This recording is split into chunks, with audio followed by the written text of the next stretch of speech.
A volley from medieval handguns signaled the opening of a night tournament. The location of the tournament is the Bilhorod-Dnestrovsky fortress in Ukraine's Odessa region. For Ole, knighting is both a sport and a lifestyle.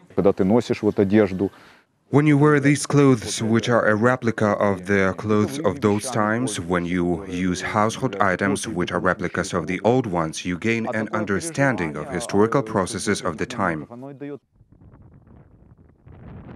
Historical dances have their own specialists as well. Andrei and his team study manuscripts, engravings, and paintings to recreate the atmosphere of the days past in as much detail as possible.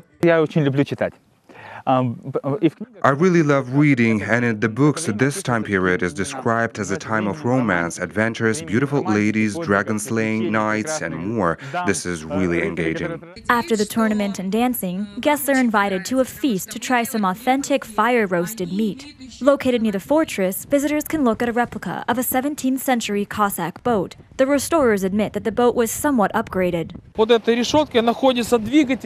Under these bars is the engine, a modern diesel engine. Modern yachts can't move without one. It's a requirement.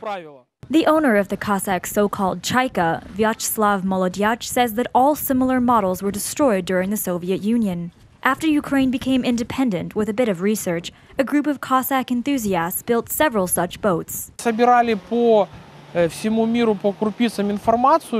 We gathered information from all over the world, piece by piece. There was a lot of information in France, in St. Petersburg, and in Odessa. The Cossack Chaika, historical sword-fighting tournaments, and the overall medieval atmosphere of the Bilhorod-Dnestrovsky fortress have been combined to create a brand-new tourist attraction called the Antique Tiras, named after the ancient city found near the fortress itself.